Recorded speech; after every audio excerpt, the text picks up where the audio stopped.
Hello and welcome to Let's Talk with Bishop R.C. Blakes. R.C. is an author, empowerment teacher, and the proud pastor of the New Home Ministries of New Orleans, Louisiana and Houston, Texas. His message circles the globe. His conversational and candid approach to challenging content makes him a relevant voice to all generations. Get ready for a life-changing transformational conversation.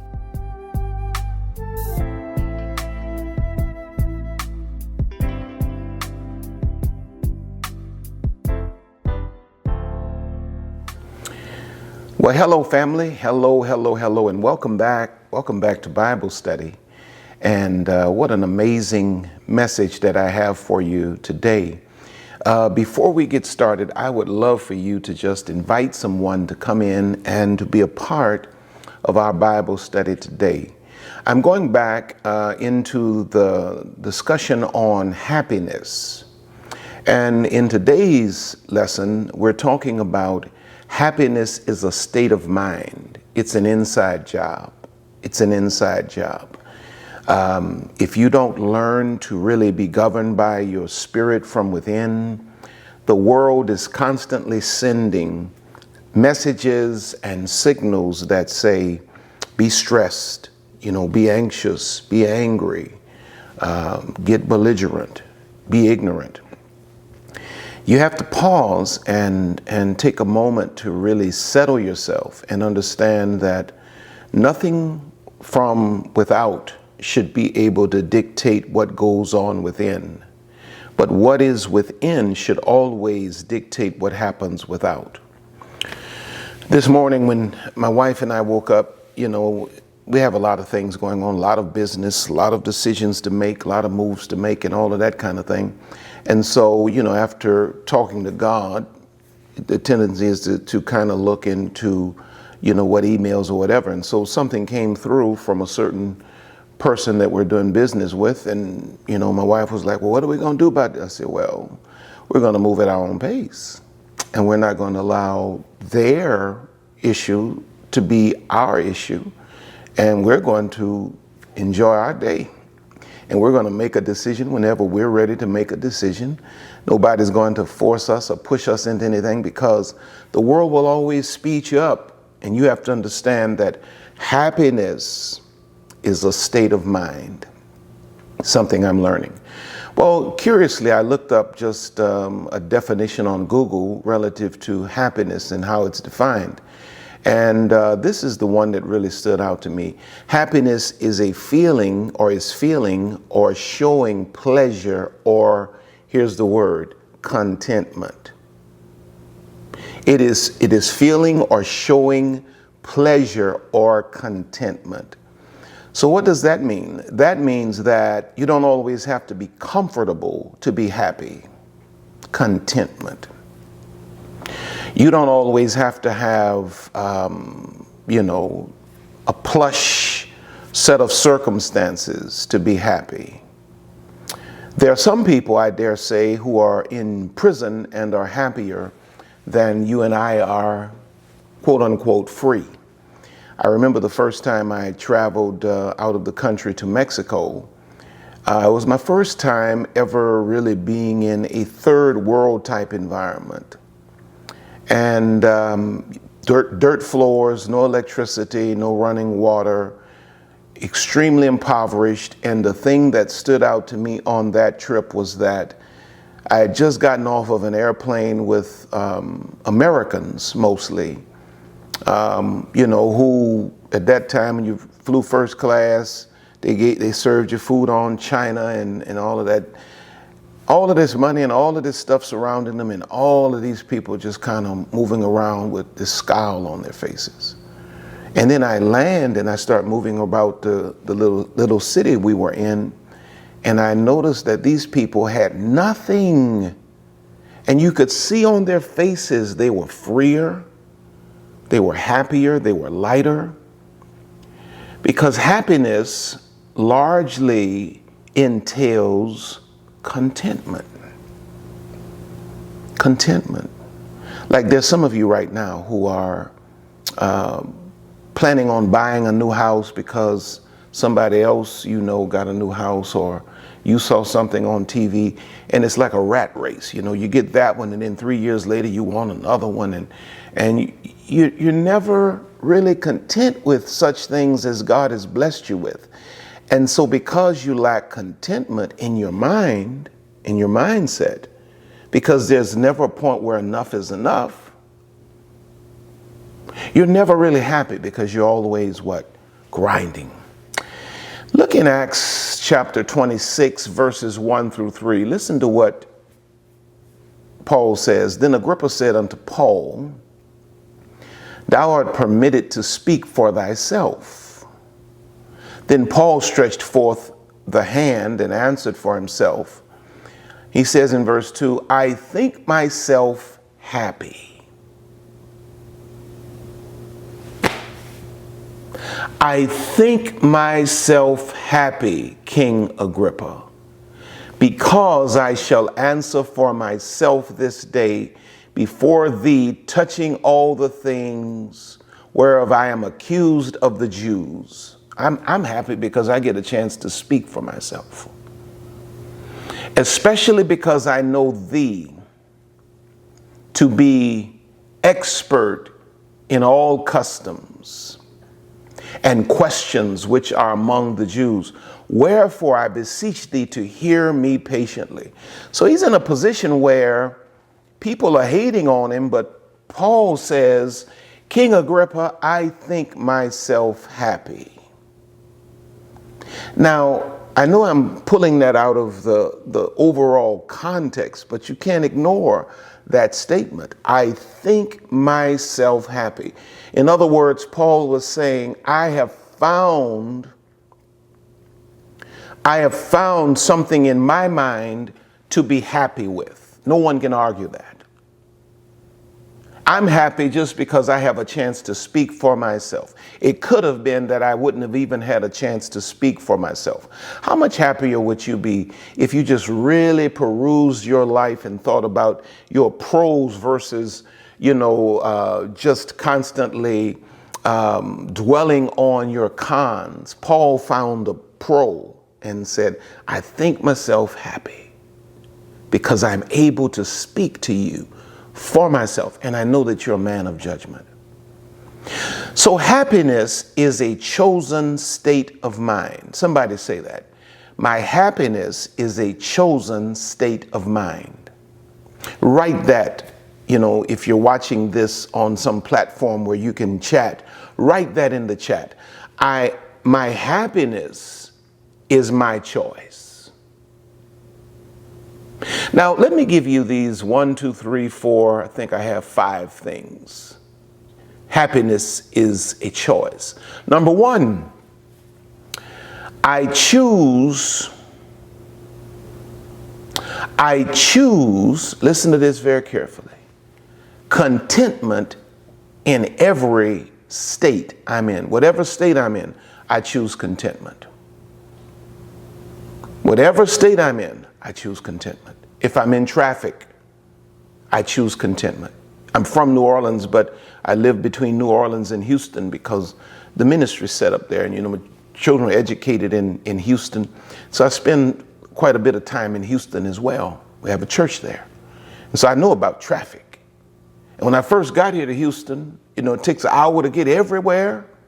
People say it's around the corner. They really mean 90 minutes to get there. And I mean, it was just absolutely ridiculous.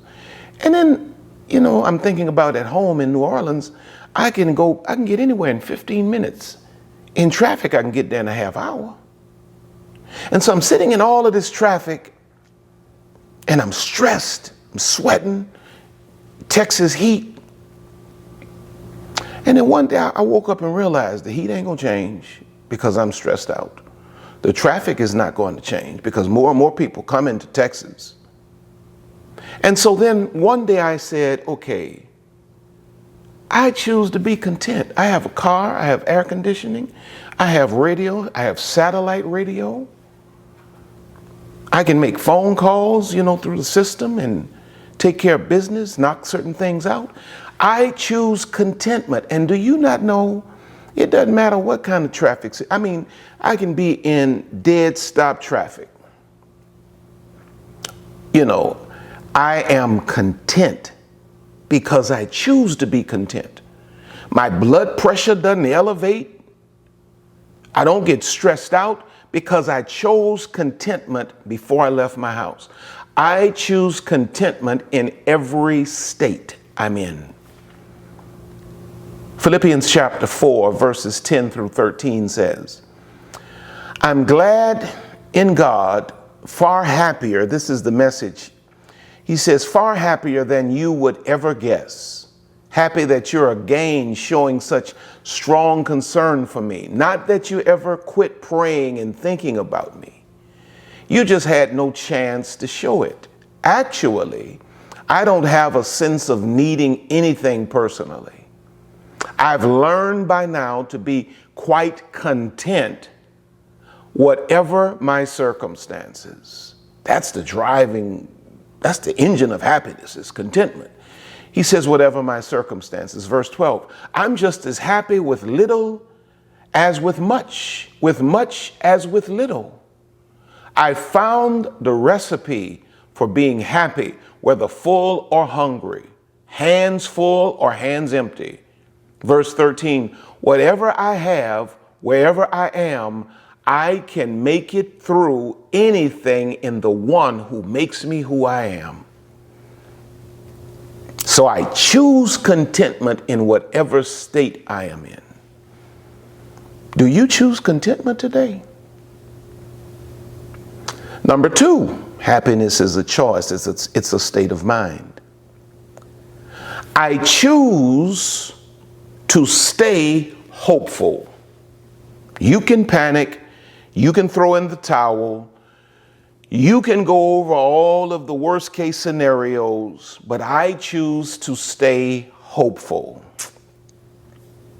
Because faith is the substance of what? Things hoped for. And it is the evidence of things not seen. So if I lose hope, faith no longer has an assignment. So I choose to stay hopeful. People are most miserable when they feel hopeless.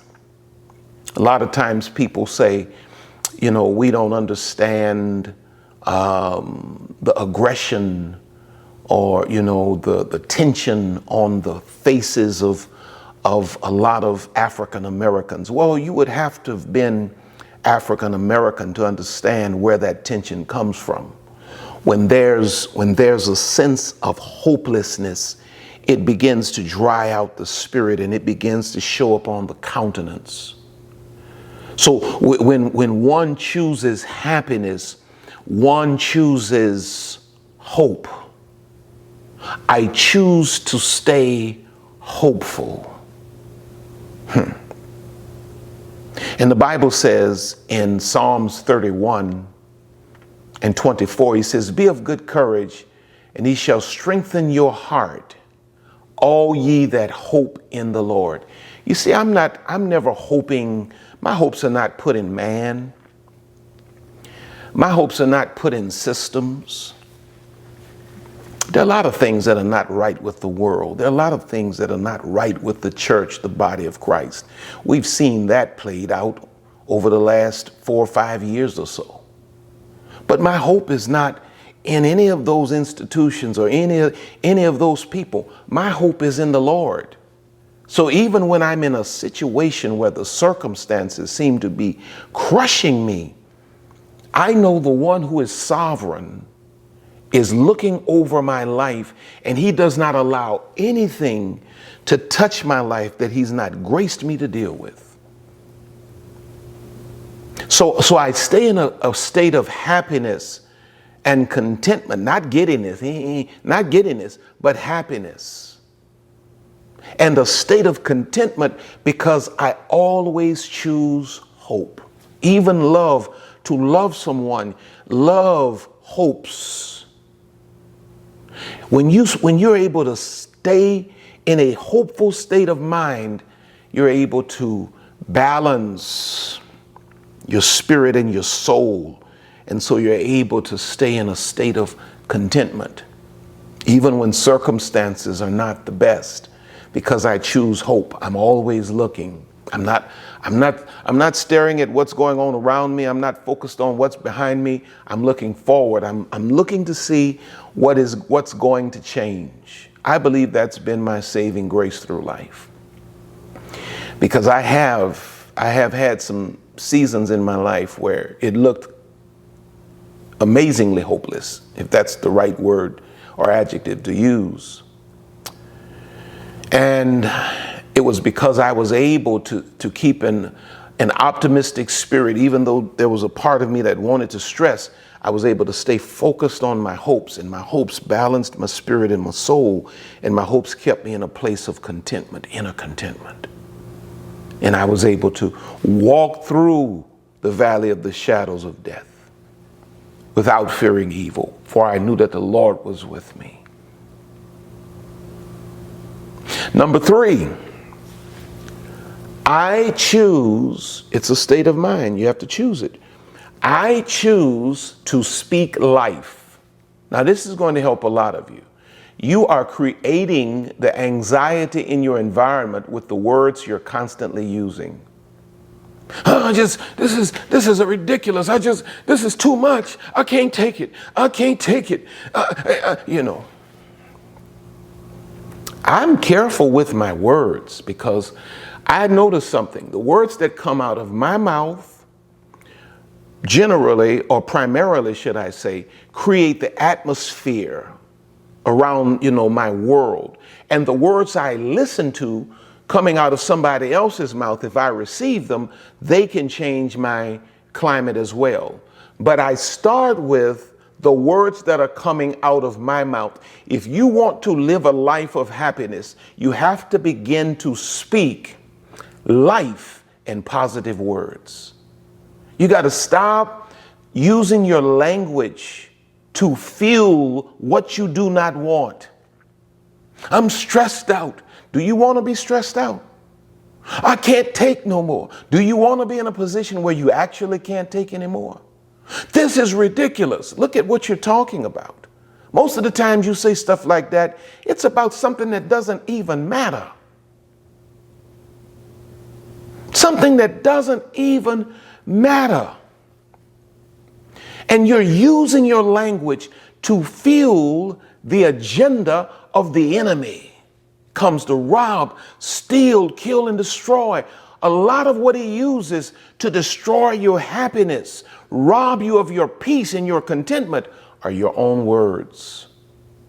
You've never been trained that your words are creative. You're creating something every time you open your mouth. Proverbs 12:18 says, "There is that speaketh like the piercings of a sword, but the tongue of the wise is health." If I'm not speaking life, I'm shutting my mouth. If I can't say something good about a person, I say nothing at all, unless somebody's getting ready to be put in danger by them.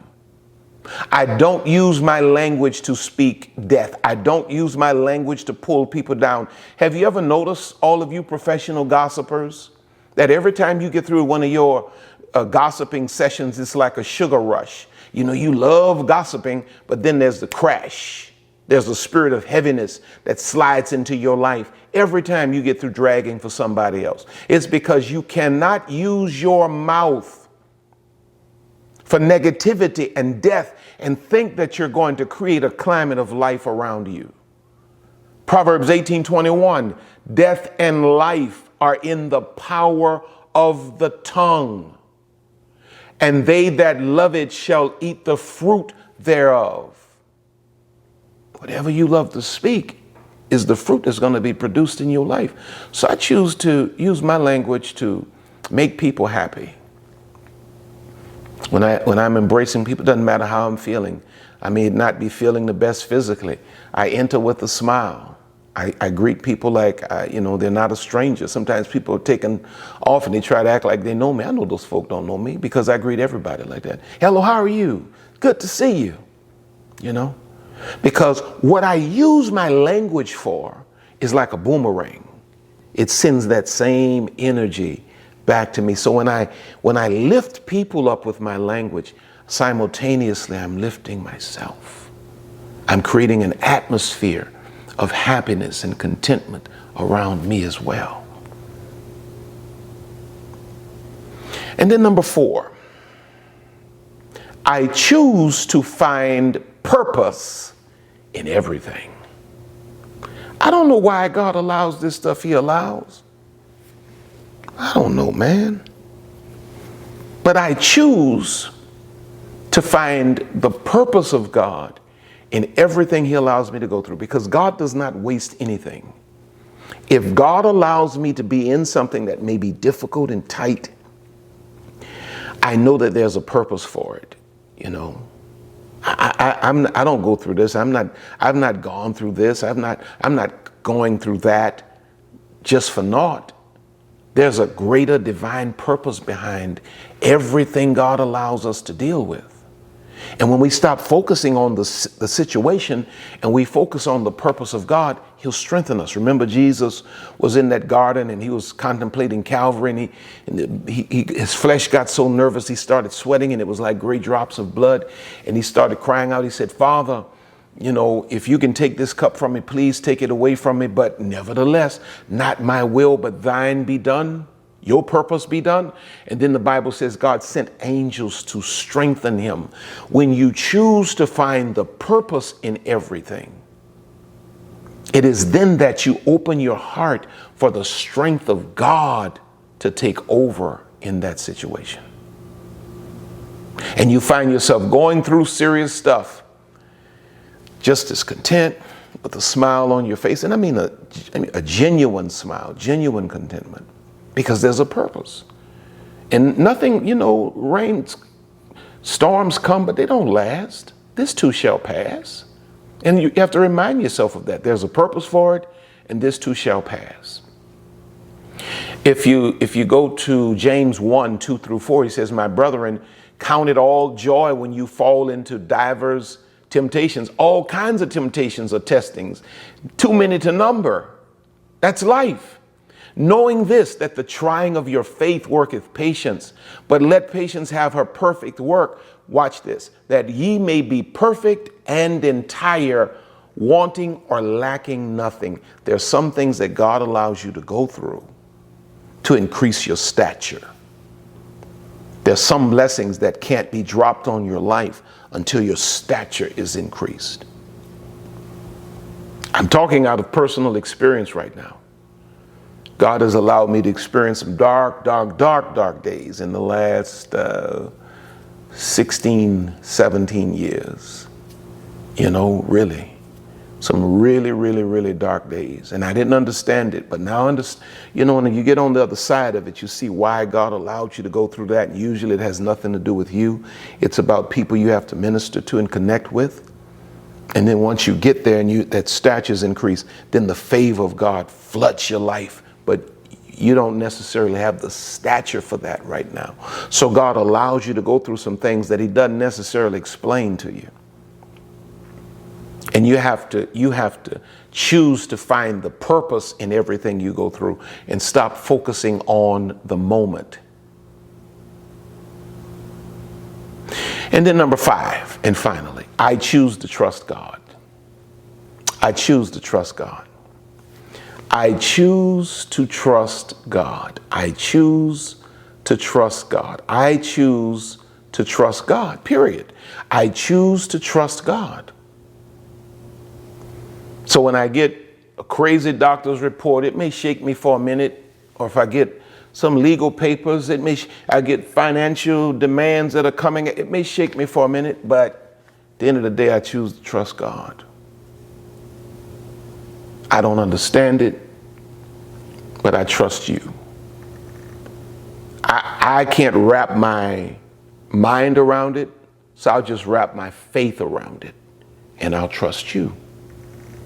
And because I trust you, none of this stuff moves me. Glory to God.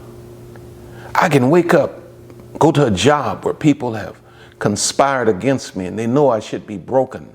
I can walk into that job with a genuine smile on my face because I trust him, not you, not even myself. I trust him. In Proverbs 16:20 it says, he that handleth a matter wisely shall find good, and whoso trusteth in the Lord, happy is he.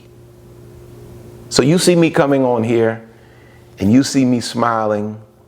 You say, oh man, everything must be peaches and cream in Bishop's life. No ma'am, no sir. I have my challenges. I'm a leader of people. Say no more. I have my challenges. But at the end of the day, when I put my head on the pillow, I say to him, I trust you. I don't trust my ability. I don't even trust the people that surround me. I mean, to a certain extent, I trust certain people, but ultimately, my trust is in him.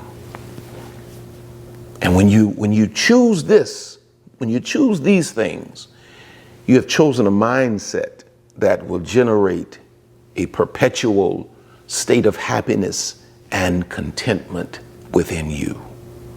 Now, I pray that you've gotten something out of this word today. You know, I thoroughly enjoyed delivering it to you. So I love you. I thank God for you. Don't forget to stop by my website, rcblakes.com. Sign up for my mailing list. Go to Amazon. Check out all of my books. While you're at the website, check out my online programs. Pick up one or two of them. And know that we love you. We thank God for you. You're on top and you're going higher. God has more in store for you. So guess what? I will see you at the top. God bless you.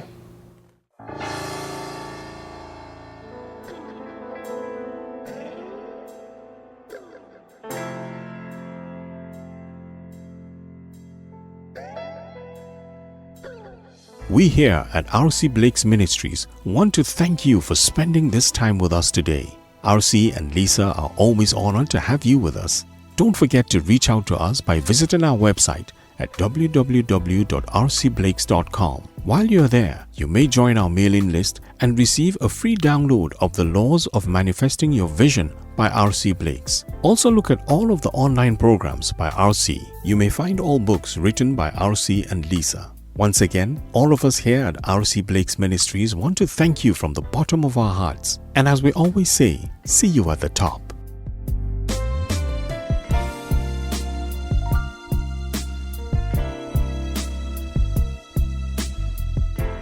Hello, hello, hello. This is RC Blakes. And I have a very, very special opportunity that I want to make known to you. There's this thing that God has given me. It's next level ministry. It's called the MORDECAI Mission. It's exclusively for women. And it's a group mentoring program that's limited to a select number of women because it's very personal. And I make myself personally available to this group for 12 weeks. Each week we will meet by Zoom. And our meetings are usually about 2 hours, inclusive of my teachings and the Q&A. We send out binders for you to keep all of the lessons that we will teach over the 12 weeks.